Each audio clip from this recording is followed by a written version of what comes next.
सुप्रभातम बच्चों। जैसा कि अभी तक मैंने आपको काव्य खंड का पहला पाठ सूरदास के ऊपर पढ़ा दिया है और काव्यांश पर आधारित मैंने आपको प्रश्न भी दिए थे। उम्मीद है आपने कर लिए हैं। अब मैं आपको इस पाठ की PDF भेज दूंगी और उसमें जो पाठ्य पुस्तक से संबंधित प्रश्न है वो आप अपनी कॉपी में लिख लें।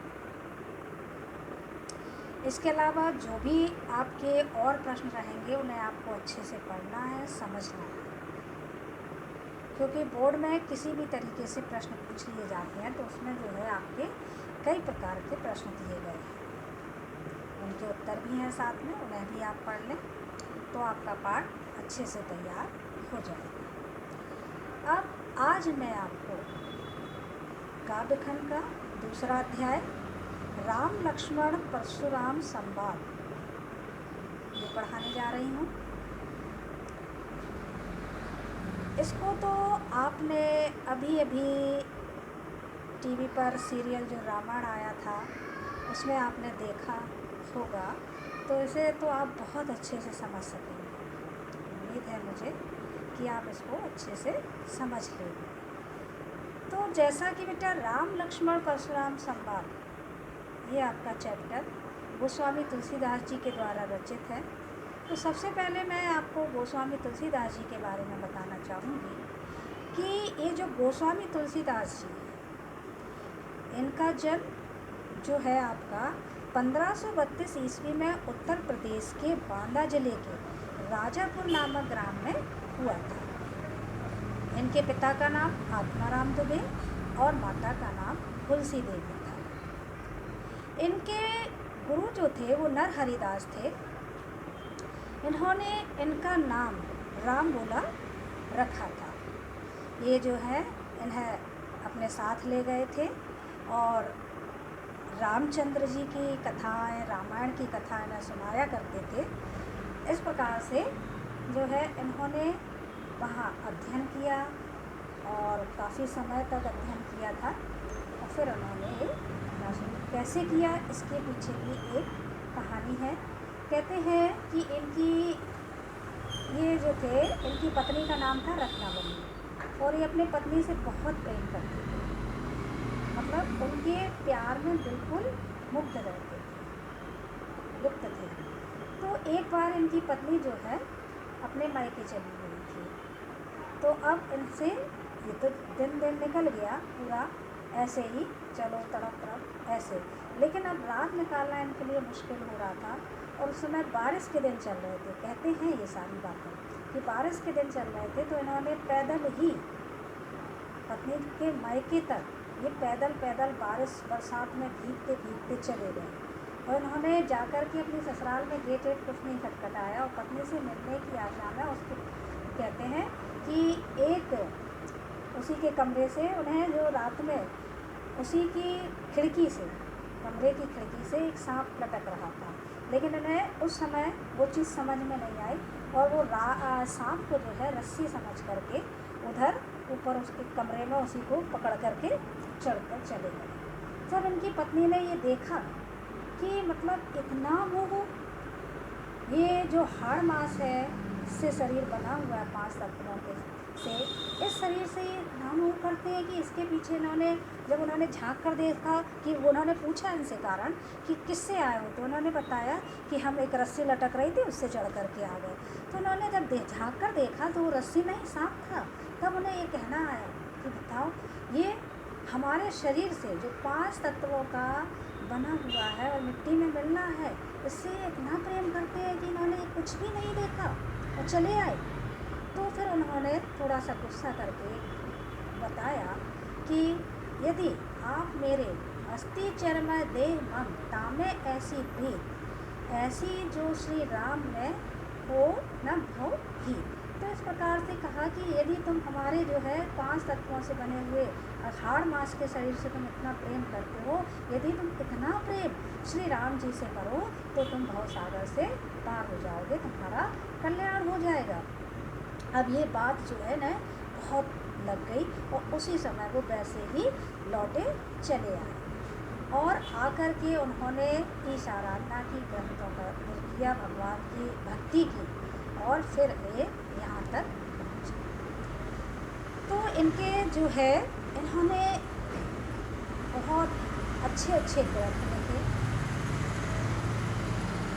जिसमें विनय पत्रिका, दोहावली और जो है कृष्ण गीतावली, कवितावली जो है आदि बहुत प्रसिद्ध है। इनकी रचनाएं हैं ये महत्वपूर्ण।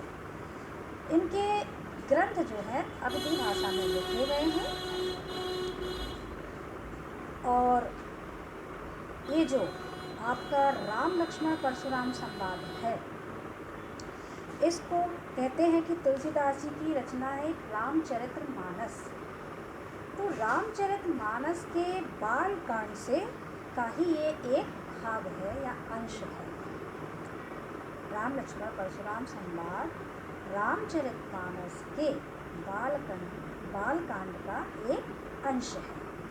तो इस अंश में आपको इसकी कहानी बेटा पता होगी, अभी अभी आपने रामायण में टीवी में देखा होगा कि किस समय की इसमें घटना है कि इसमें जो है सीता स्वयंवर में रामचंद्र जी के द्वारा जब वो धनुष तोड़ दिया जाता है, धनुष को तोड़ दिया जाता है, तब उस समय ये जो शिव जी का धनुष होता है और ये परशुराम जी को पता चल जाता है, उस धनुष के टूटने की इतनी टंकार होती है कि उन्हें पता चल जाता है कि किसी ने इस धनुष को तोड़ दिया। तो वो मारे क्रोध के उस समय राजा जनक जी के दरबार में चले आते हैं।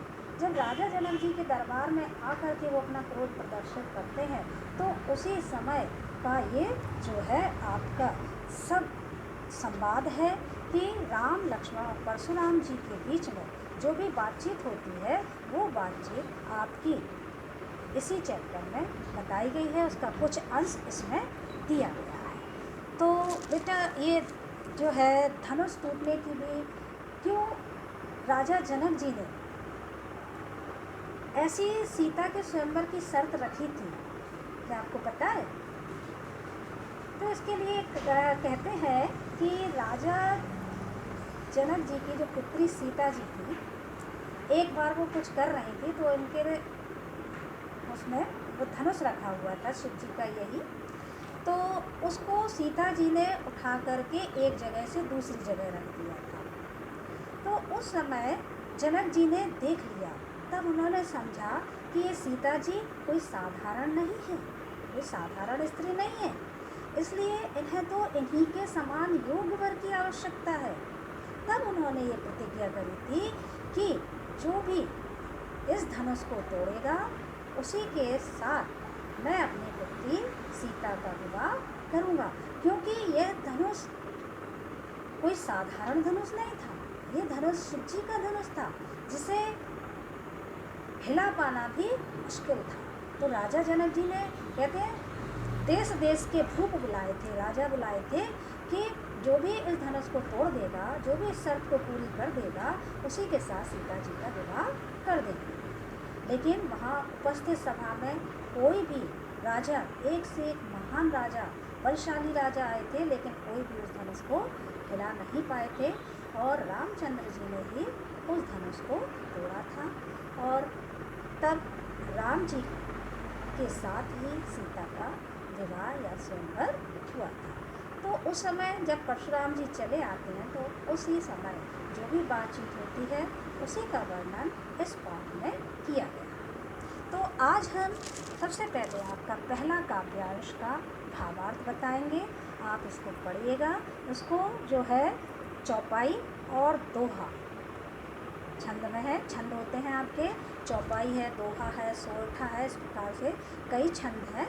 तो ये जो शैली है इसकी चौपाई और दोहे में है। तो उन्होंने जो पहला इसमें आपका काव्यांश है वो है नाथ संबोधन भंजनिहारा, हो है क्यों एक दास तुम्हारा, आयुष का है कहो किन मोही, सुन रसाए बोले मुनि कोही, सेवक सोजो करे सेवकाई, हरि करनी करे करो लड़ाई, सुनाओ राम जय शिव धन तोरा, सहस बाहु सम सो रिपु मोरा।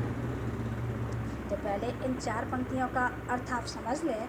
इसमें जब परशुराम को क्रोधित देख करके राजा जनक के दरबार में सभी लोग जो है बहुत भयभीत हो जाते हैं, क्योंकि जो परशुराम जी थे बहुत क्रोधी स्वभाव के थे। इन्होंने कई बार तो इस पृथ्वी को क्षत्रियों से विहीन कर दिया था।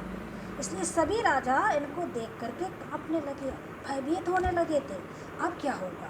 तब सो श्री राम जी ने आगे बढ़ करके उनसे क्या कहा था कि नाथ संबोधन भंजन हारा, कि हे नाथ, भगवान शिव के धनुष को तोड़ने वाला कोई आपका ही हो है, क्यों एक दास तुम्हारा, कोई आपका ही कोई एक दास होगा।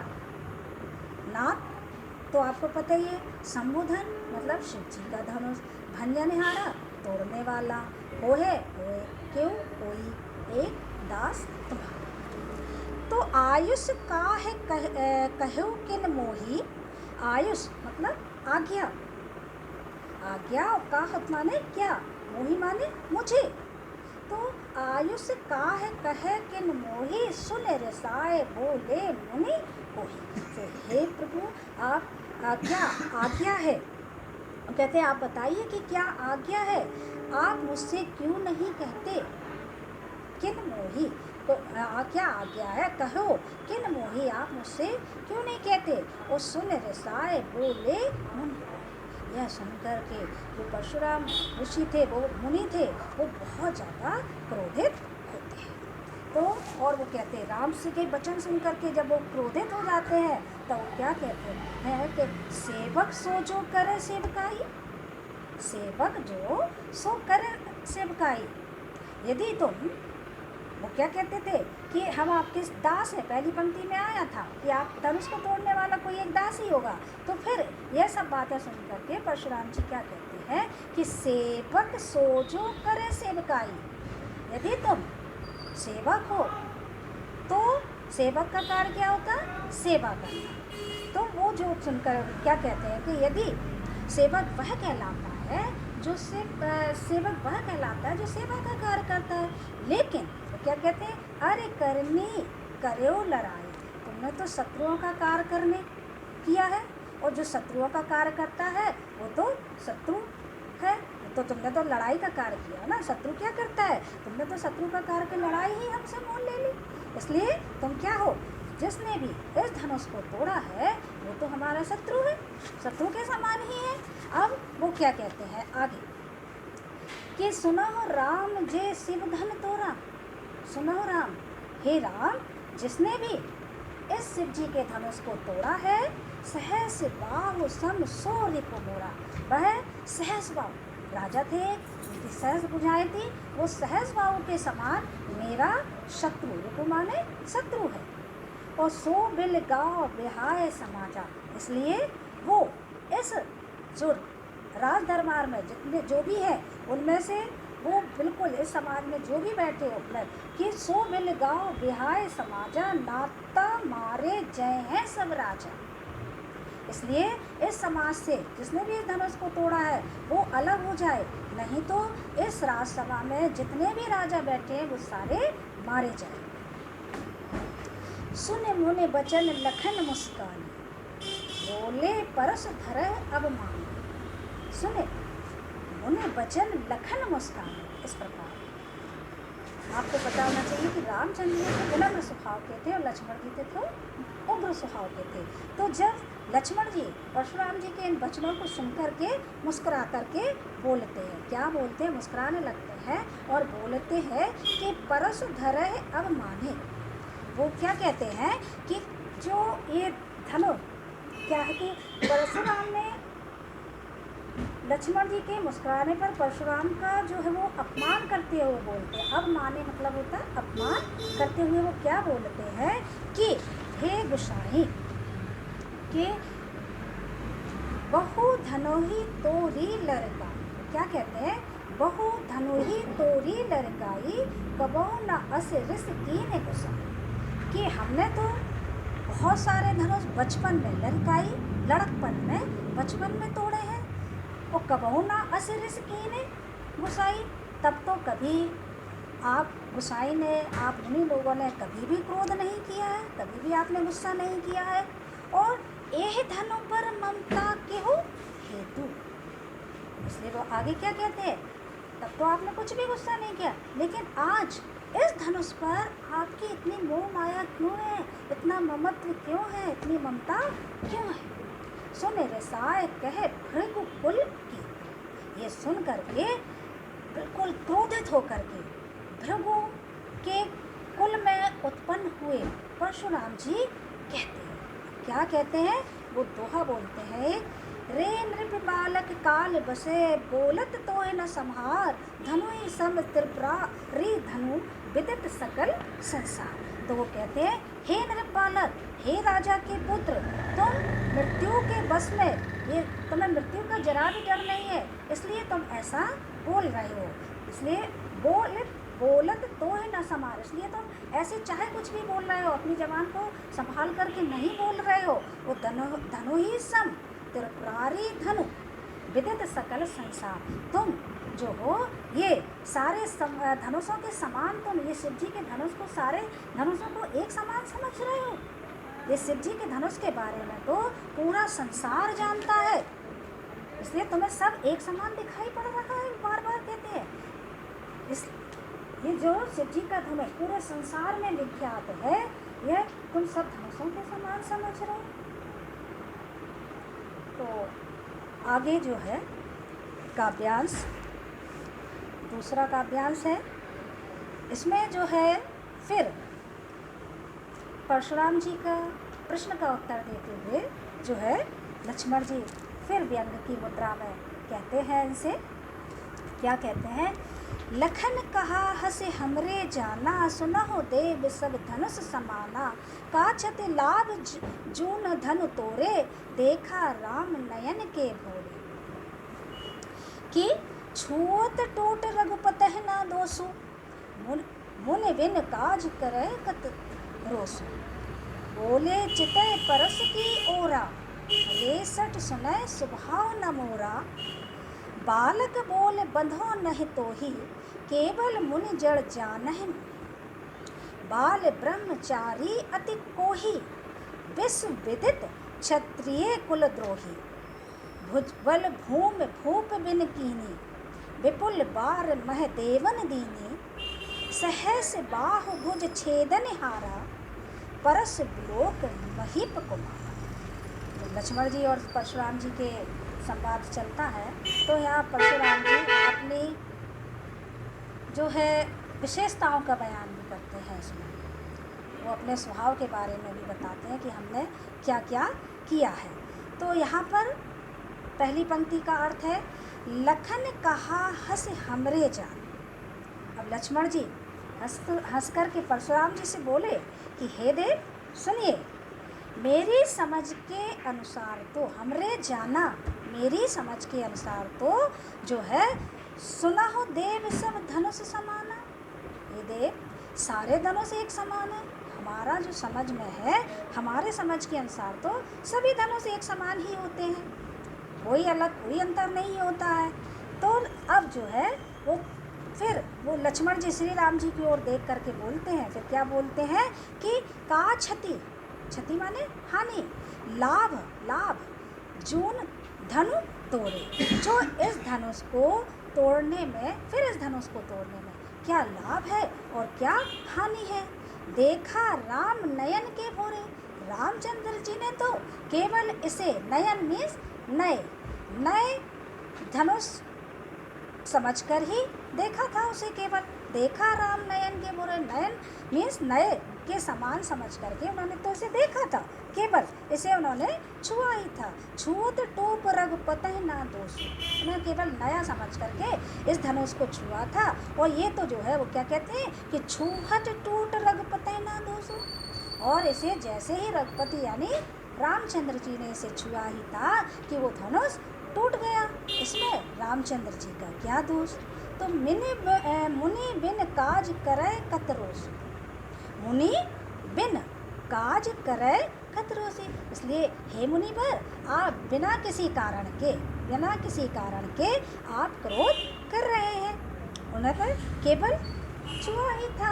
अब वो फिर क्या कहते हैं लक्ष्मण जी कि व्यंग भरी बातों को सुन करके अब जो परशुराम जी का क्रोध और बढ़ जाता है।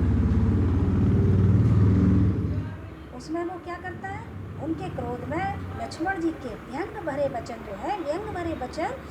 जो है आग में घी का कार्य करता है। आग में घी का कार्य करता है। फिर वो क्या कहते हैं कि बोले चिते परशु की ओरा, रेसठ सुने स्वभाव न मोरा। अब जब परशुराम जी का क्रोध और बढ़ जाता है तो वो अपने जो है फरसे, परशु मतलब फरसा, जो उनका अस्त्र है हमेशा लिए रहते थे, फरसे की ओर देख करके बोले, क्या बोले कि रेसठ, हे दुष्ट बालक, सुना है स्वभाव न मोरा, क्या तुमने मेरे स्वभाव के बारे में नहीं सुना है? बिल्कुल भी नहीं जाना मेरे स्वभाव के बारे में। तो बालक बोल बंधो नहीं तो ही, बालक बोल बंधो नहीं तो ही, केवल मुनि जन जान है मोही। कि जो है तुमने क्या केवल तुम मुझे क्या केवल मुनि ही समझते हो? मैं तो जो हूँ वो क्या कहते हैं कि इसलिए तुमने मेरे नहीं मारा, मैंने तो तुम्हें केवल बालक समझ करके नहीं मार रहा हूँ। मैं तुमसे केवल कुछ नहीं बोल रहा हूँ कि तुम चलो बालक हो। अरे मूर्ख, क्या तू केवल मुझे जो है केवल एक मुनि ही समझता है? फिर वो आगे क्या कहते हैं, बाल ब्रह्मचारी अति कोही, मैं जो हूँ बाल ब्रह्मचारी हूँ और अत्यंत क्रोधी स्वभाव वाला हूँ। बाद में फिर क्या कहते हैं, विश्व विदित क्षत्रिय कुल, और मैं पूरे विश्व में क्षत्रियों के कुल के नाश करने वाला उनका जो हूँ, मैं क्या कहता हूँ, विश्व विदित क्षत्रिय कुल द्रोही, मैं जो हूँ पूरे विश्व में क्षत्रिय कुल के घोर शत्रु के रूप में प्रसिद्ध।